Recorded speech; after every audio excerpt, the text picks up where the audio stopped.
I was watching is it DJ Academics last night? I think it was DJ Academics, and he was talking about allegations being made by Jaguar Wright against Jay Z, and she's saying some salacious things, and I guess she's been saying these things about Puffy, and now she's moved her ire to Jay Z and DJ Academics. He was, I guess he was kind of walking the fine line, and he went and looked up some of the Jay Z's tracks about uh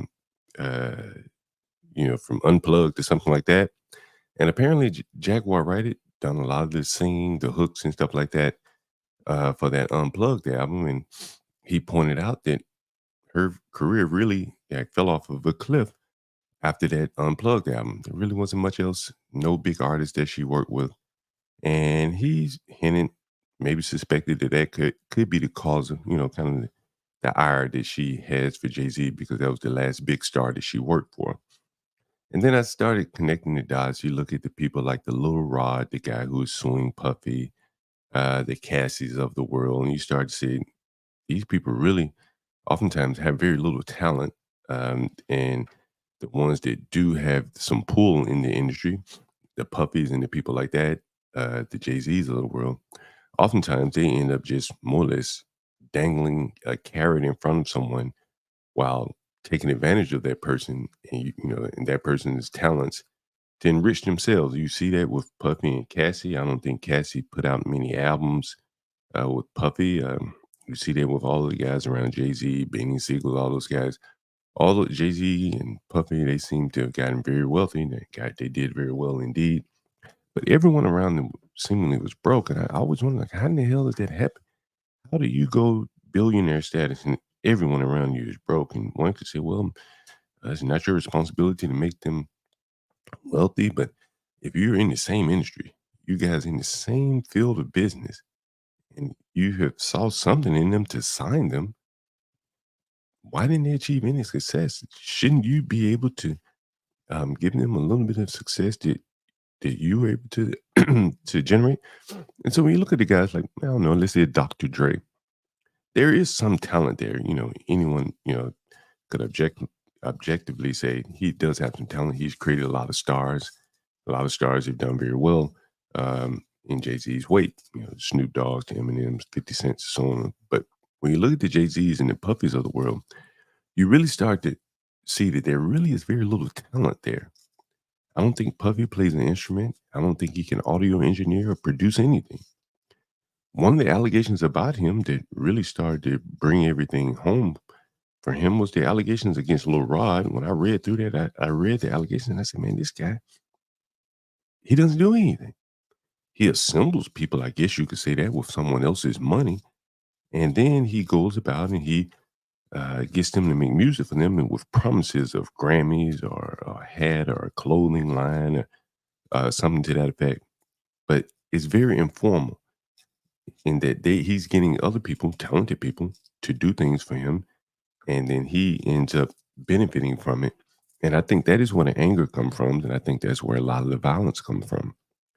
Yeah, I followed the Young Dolph trial. I don't know if anyone followed the Young Dolph trial, but the Young Dolph trial was interesting in that aside from him being killed for $800, that's what the guys were originally paid or ultimately paid. He was kind of a rival of another rapper who wanted that rapper to sign his label. And there are some allegations that the people that were trying to get him to sign the Hernandez Govan, he wasn't a very talented guy. He was just muscled it, encouraged people to, or by force him in some ways, to sign with this Yo Gotti's group, but the CMG or whatever it is. Again, people with no talent more or less strong arming someone to get them to sign a contract. We heard the same thing about Suge Knight hanging Vanilla Ice over a balcony. You know, all these strong arm tactics are necessary when you don't have a lot of talent. Now, I've showed you year after year, 20 years, and I've been a landlord. I haven't strong armed anyone. I haven't had to put my hands on anyone or give them some fake contract because there was something of value that I was providing. And I think that the puppies of the world really don't offer anything of value. They dangle a carrot of a potential music career, but I just don't think that that is he's able to bring that to fruition. It's up to other people, higher ups, and he is more or less telling these people, the Jaguar Wrights of the world, the Cassies of the world, that he's going to give them a record deal and make them very successful. But I don't think he has any pull or an effect on that. He's just using someone else's money to go out and find talent in the ghettos and inner cities and delivering them to big business. That's more or less what I think. Down on the street, you see a lot of the battle rappers, the King Vons of the world. They suffered what seemingly is the same things that the Young Dolph and the Yo Gotti suffered. They want to get other people to sign on their labels, things like that, manipulate other people so they can more or less feed off of them. And if they can't do it, then they instigate battles with those rappers to generate sales. So oftentimes you see King Von battling with, I don't know, FGB Butter or whoever, so on and so forth. But I think the underlying trait that you'll see in all these people, they have very little talent and they're lured by quick money in the rap industry. There's not a lot to do, low barriers to entry. Anyone could be a rapper. You could be a rapper as soon as you get off this chat today. And I think that lure of low barriers to entry clearly is going to lead to a lot of violence because someone is going to be very successful and the other people are going to be mad that he's successful, particularly if they don't think that he has much talent. These people don't play instruments. They don't arrange music, no pianos, no guitars, no violins, nothing of the sort. So there's no talent there. So they're going to be easy to manipulate and more or less extract whatever you can get out of them, either a bad 360 deal or sexual exploits. I think a lot of these people, these ghetto people coming from the inner cities that really have nothing else to hang their hat on but music, they're willing to do anything. And we've seen that. And I think that is the crux of it all is that basically hopeless people with no futures that maybe think they can sing or put together some simple rap songs where they are able to rhyme relatively rudimentary rhymes and raps. They've been told that they have a career. They've been told that by the Puffies and the Jay-Z's of the world. And maybe they end up like Shine, going to prison, taking a charge for Puffy or some of the other rappers. It seemed like they wasted 10, 15 years of their career while Jay-Z's and the Puffy are getting rich. If you look even further down, you see a pattern, and I've talked about this all the time, but here I wanted to put it on one concise stream. They're almost always in the same business. What are the odds of all these people being in the same business? A clothing line, Rockaware, Sean John. A liquor line, Ciroc, Douce, whatever the hell 50 Cent has, all these other guys. And I'm not picking on 50 Cent because 50 Cent seems to have a little bit more talent than the others, and it's not as exploitive as the other guys seem to be, Jay-Z and Puffy. But it's always Rockaware, Sean John. That's the clothing line. And then there'll be some liquor line. I don't know. Uh, Diageo will sponsor Puffy or so on and Ciroc. And then again, there's no manufacturing.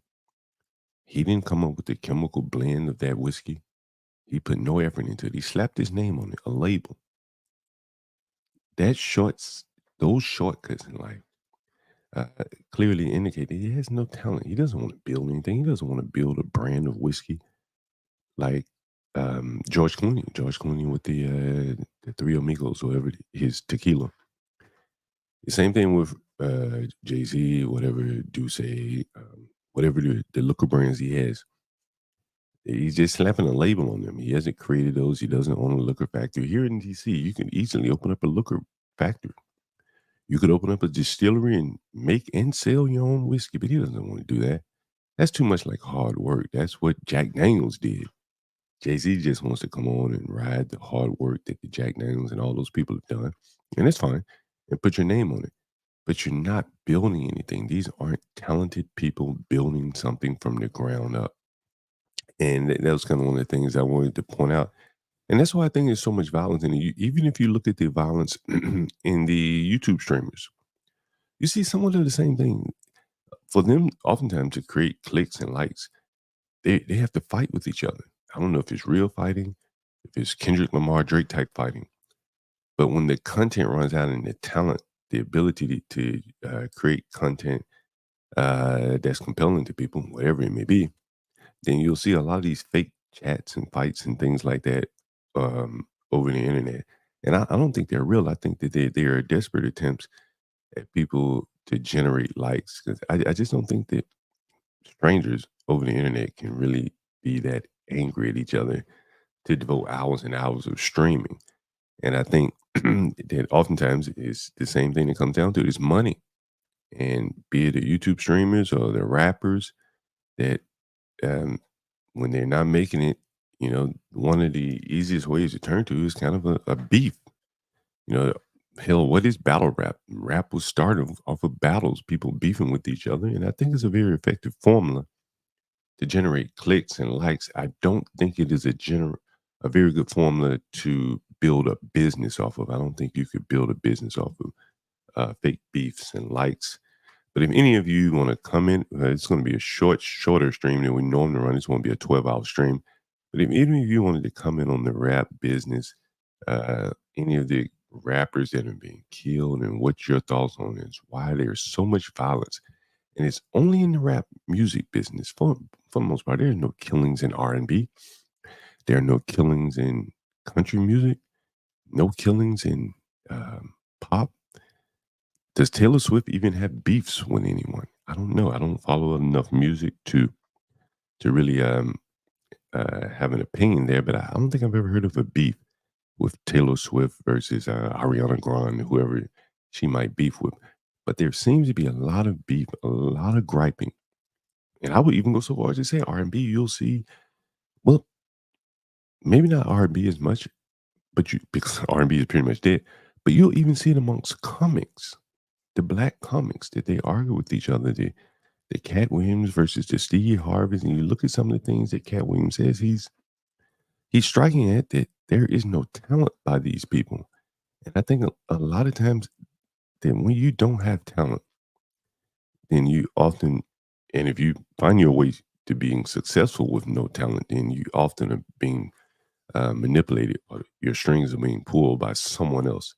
So those are my thoughts about the rap music business, why there's so many people that are the violence among the rappers.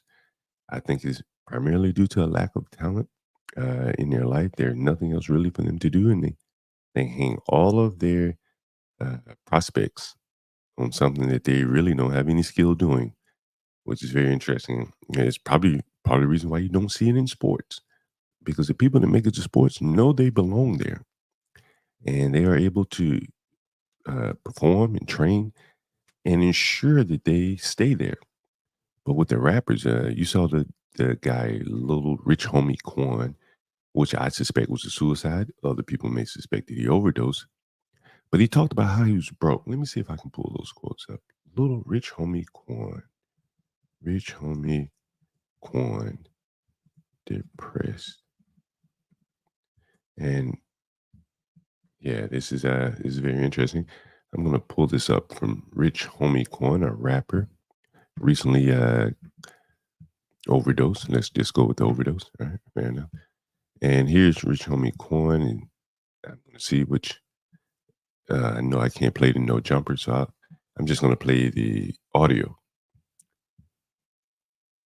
of this here. Let's see. I'm just gonna play the audio. I won't share the screen. I'll add the stage, but I just won't show it. How about that? And I'll just play a little audio. Good though, man. That's good. I'm doing. How's everything? I know you got the new album coming out next Friday. Nah, yeah, we're just reloading it next Friday.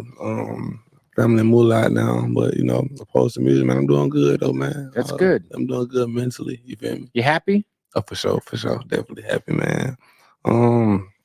Independent now, so That's important. yeah.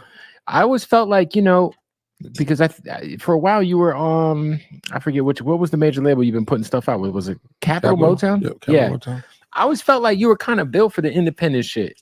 Yeah, me too, man. Me too. But at the same time, throughout my 10-year run, I definitely done saw every side of the sport, independent, TIG, label. So yeah, because the thing, it's a game era. For people who don't know, there was like a point in time where you would kind of cool off, but it was also because you weren't allowed to release music. For sure that, yes.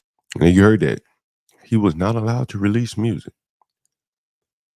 In one of the clips I read from him, he was also not allowed to tour for whatever reason. And I think in the case here, the YSL guy wanted to record music with him. They were on different labels, and the two labels couldn't agree to allow him to record music with Young Thug on the YSL label. And so now you can hear him say he's independent and all these things. But again, this guy was very depressed. He wasn't able to make money. Probably not a very talented guy. You can say he's susceptible to drugs and things like that. And here he talks about his depression. So when I couldn't release music, man, they just really put a dark cloud over my head. You know what I'm saying? Dark cloud where I couldn't record. I didn't even want to hear the radio. You know what I'm saying? Yeah. A dark cloud where he couldn't record. Well, what else was he doing? Did he have any other likes or interests that he could fulfill his time where he couldn't pursue the passion of recording and performing? He had nothing. Nothing but his love of drugs. Yeah. Was it like a point in time where you felt like you might have been like kind of dealing with some depression, or you just kind of were like down in terms of just like you're just on the music industry in general? I would just say depressed, bro. But coming from that situation, from the litigation where I couldn't drop, and that and watching your peers just go up, knowing you can't go up, you know what I mean? But I'm still doing shows, and my heart just wasn't in it no more. Yeah. His heart wasn't in it anymore. And that is what I think these guys getting wrapped up in contracts, add in the lack of talent, the inability to make money, and their betters are getting the better of them by wrapping them up in these 360 deals, owning all of their masters, suppressing their ability to make money. And on the extreme, you see a guy like Rich Homie Quan that maybe he committed suicide and maybe he overdosed, but I think they were connecting in the sense that this was a very depressed man who, if he had any talent, they were being more or less, I guess you could say they were being blocked from being expressed by the music business, whatever the labels that he was arguing back and forth with. And that, again, I think is what a lot of these rappers are complaining about, the Jaguar rights of the world. Puffy's and the Jay-Z's are holding the keys, and they want to extract a little excess off of them before they allow them entree to the big music labels. And that's what I think the kind of the crux of the scam is that the big music labels use people like Puffy as filters. And people like Puffy and Jay-Z, unscrupulous people, and they are taking advantage of these people in exchange for the possible music career. And that is why I think you're seeing all of this strictly in Black music. The lack of talent and the unscrupulous behavior by these untalented producers. And that's why when I always talk about it, you can walk down Broadway in Nashville and you'll see performers in every bar on each side of the street. You can't extort or sexually take advantage of someone if they have a talent. They can go down, play a guitar in a bar. You're going to have a hard time extorting them. But Jay-Z and Puffy, they've chosen people who have no talents. It's either Jay-Z or Puffy or bust. And oftentimes, they end up busting out, crashing out. And Jay-Z and Puffy have soaked up any little talent or assets that they have. And that is the crux of why I think there's so much violence and debauchery in Black music. Summed up in a quick 20 minutes here. Anyway, guys, if you have any questions, I'll try my best to answer them. If not, I think Get Crack is streaming. We can go over to that stream, or we can go over to, I think we have another stream going on right now. And also, by the way, guys, please support this show. our wonderful editor, Portia J. She cuts up all the clips that you see here. Of course, my man HB going trucking in the morning. He's on all day typically, but his special segment, Going Trucking in the Morning, most popular, Wake You Up in the morning show, as well as me, John Galt.